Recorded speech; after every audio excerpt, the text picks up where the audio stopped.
जम्मू कश्मीर विधानसभा चुनाव में महबूबा मुफ्ती, उमर अब्दुल्ला और फारूक अब्दुल्ला का बैग पैक होना फिक्स हो गया है। तीनों ही देश छोड़कर किसी दूसरे मुल्क में जा सकते हैं। इनकी सियासत का द एंड हो सकता है और यहां तक कि राहुल गांधी के जम्मू कश्मीर के सपने पर भी बड़ा डेंट लग सकता है। चाहे जम्मू हो या कश्मीर, दोनों ही जगह पर नरेंद्र मोदी और योगी आदित्यनाथ ने मिलकर बहुत बड़ा खेल कर दिया है। घाटी में भी इस बार कमल खिलना फिक्स हो गया है और जम्मू कश्मीर में नरेंद्र मोदी जैसा चाहेंगे वैसा होगा। अगर गलती से बीजेपी का सपना साकार नहीं भी हुआ ना, तब भी दिल्ली में बैठकर मोदी और शाह के इशारे पर भी वहां की हुकूमत नाचेगी। मोदी और शाह चाह लेंगे तो जम्मू कश्मीर में कोई एक पंख भी नहीं हिल पाएगा। मोदी और शाह चाहेंगे तभी जम्मू कश्मीर में सारे काम हो सकेंगे और यही दिल्ली में बैठे हुक्मरानों की बड़ी रणनीति है। इस बार के जम्मू कश्मीर के चुनाव परिणाम पर हर किसी की निगाहें टिकी हुई हैं। एक तरफ उमर अब्दुल्ला की पार्टी नेशनल कॉन्फ्रेंस के साथ मिलकर कांग्रेस पार्टी चुनावी मैदान में है, तो वहीं दूसरी तरफ भारतीय जनता पार्टी अकेले चुनाव लड़ रही है। बीजेपी के लिए कश्मीर में एक सीट निकाल पाना भी हमेशा से बड़ी चुनौती रही है, लेकिन दूसरी तरफ कांग्रेस पार्टी अपना जम्मू में जनाधार खो चुकी है। ऐसे में इस बार जम्मू कश्मीर में कहीं ना कहीं लड़ाई ऐसी हो गई है जिस पर किसी निष्कर्ष तक पहुंच पाना बहुत मुश्किल है।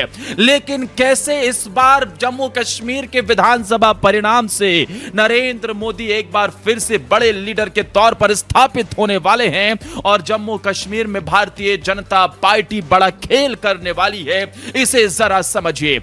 जम्मू कश्मीर में 120 विधानसभा सीटें हैं, जिसमें 30 गुलाम कश्मीर के लिए छोड़ी जाती हैं। दूसरी तरफ 90 सीटों पर वोटिंग होती है। 90 सीटों के तहत इसमें 43 सीटें जम्मू संभाग के अंदर आती हैं, तो बाकी सीटें कश्मीर के अंदर होती हैं। कश्मीर में भारतीय जनता पार्टी के लिए एक सीट निकाल पाना भी हमेशा से ही टेढ़ी खीर साबित हुआ है।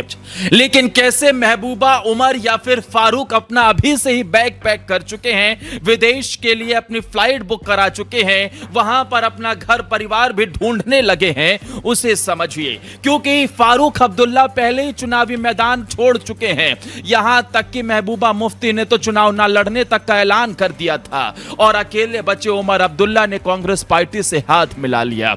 जम्मू कश्मीर के विधानसभा चुनाव पर पाकिस्तान की भी निगाहें टिकी हैं, क्योंकि पाकिस्तान की मन मुताबिक हुकूमत वहां पर आ गई तो पाकिस्तान यह सोचकर बैठा है कि एक बार फिर से युवाओं के हाथों में पत्थर पहुंचाएंगे, किताब की जगह उन्हें जिहाद का रास्ता दिखाएंगे और जम्मू कश्मीर में जहर घोलने का काम करेंगे। आग की तरह बाकी इलाकों में भी एक बार फिर से पुराने दौर को याद कराएंगे। 370 को हटाने की बात भी होने लगती है। यह भी बात होती है कि पाकिस्तान से टेबल पर बैठकर बातचीत करेंगे।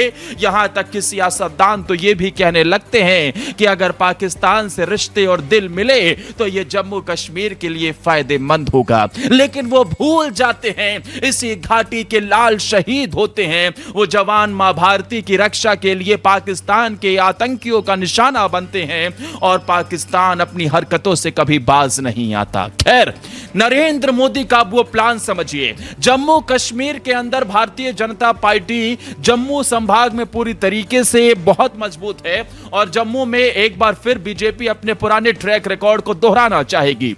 कश्मीर की भी करीब 30% आबादी ये मानने लगी है कि 370 हटने के बाद कश्मीर में पत्थरबाजी रुक गई है। युवाओं के हाथ में किताब है, रोजगार है, विकास का मॉडल है और तेजी से बढ़ता हुआ धरती का जन्नत कश्मीर है। लेकिन कुछ लोग अभी भी युवाओं के मन में जहर घोलने का काम करते हैं। कुछ ऐसे भी हैं जो अलगाववादियों के मिट्टी में मिलने के बाद अपनी सियासी जमीन तलाश रहे हैं और किसी भी तरीके से कश्मीर के युवाओं, वहां के लोगों को भड़का रहे हैं। लेकिन अगर जम्मू कश्मीर के अंदर मान लीजिए एक बार को नेशनल कॉन्फ्रेंस और कांग्रेस पार्टी किसी भी तरीके से सरकार बना लेती है, जो कि बहुत संभव नहीं है, क्योंकि कश्मीर के अंदर तो मान लीजिए नेशनल कॉन्फ्रेंस कॉन्फ्रेंस का मजबूत धड़ा है, उसका वोट प्रतिशत भी अच्छा है, अच्छे खासे उसे वोट मिलते हैं। लेकिन दूसरी तरफ जम्मू में कांग्रेस पार्टी क्या नेशनल कॉन्फ्रेंस की उम्मीदों पर खरा उतर पाएगी और जम्मू में क्या बीजेपी को टक्कर दे पाएगी, यह अभी भी प्रश्न चिन्ह बना हुआ है। अब अगर जम्मू कश्मीर के अंदर कोई दूसरी सरकार बनती है भारतीय जनता पार्टी से इतर, तब भी दिल्ली में बैठी सरकार ही जम्मू कश्मीर को चलाएगी, क्योंकि जम्मू कश्मीर अब केंद्र शासित प्रदेश है और कश्मीर और जम्मू के अंदर सारी ताकतें राज्यपाल के हाथ में हैं। यानी कि दिल्ली का इशारा होगा, राज्यपाल का काम होगा और जम्मू कश्मीर की हुकूमत के हाथ बाबा जी का ठुल्लू होगा। और इसे ही आप समझ लीजिए, अगर भारतीय जनता पार्टी की सरकार वहां बन जाती है तो फिर तो इसे पूर्ण राज्य का दर्जा जल्द ही मिल जाएगा और केंद्र और राज्य मिलकर जम्मू कश्मीर को और ज्यादा पंख लगाने का काम करेंगे। लेकिन अगर कोई ऐसी पार्टी सत्ता में आ गई जो एक बार फिर से जम्मू कश्मीर के हालात पुराने जैसे ही कर सकते हैं, जो लोग पाकिस्तान के साथ टेबल पर बैठने की बात करते हैं, वकालत करते हैं, जम्मू कश्मीर से 370 हटाने की बात करते हैं, वो लोग हुकूमत में आ गए, तब उनकी हालत ऐसी होगी कि ना वो घर के रहेंगे ना घाट के। यानी कि सत्ता उनके हाथ में होगी लेकिन काम दिल्ली के इशारे पर, राज्यपाल के इशारे पर करना होगा। खैर, जम्मू कश्मीर विधानसभा चुनाव की परिणाम 8 तारीख को आने हैं और इस पर सबकी निगाहें टिकी हुई हैं। क्या आप भी मानते हैं कि इस बार जम्मू कश्मीर में भारतीय जनता पार्टी कोई बड़ा खेल कर सकती है और कश्मीर के अंदर भी बीजेपी की सीटें बढ़ सकती हैं? इस पर अपनी राय कमेंट कर हमें जरूर बताएं। और यह भी मान लीजिए कि अगर जम्मू कश्मीर में बीजेपी की सरकार बनती है तो वहां भी योगी आदित्यनाथ की तरह ही एक बड़ा हिंदुत्व चेहरा मुख्यमंत्री बनाया जा सकता है। खबर तो यहां तक है कि रविंद्र रैना, जो कि जम्मू कश्मीर बीजेपी के अध्यक्ष हैं, लंबे समय से वो बीजेपी की कमान वहां पर संभाल रहे हैं, उन्हें मुख्यमंत्री की जिम्मेदारी सौंपी जा सकती है।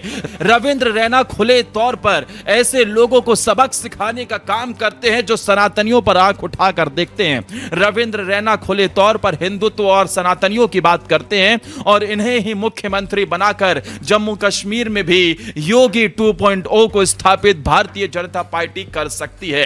खैर, जम्मू कश्मीर विधानसभा में इस बार क्या खेल होना फिक्स है? क्या भारतीय जनता पार्टी कोई कमाल कर पाएगी? इस पर अपनी राय जरूर दें।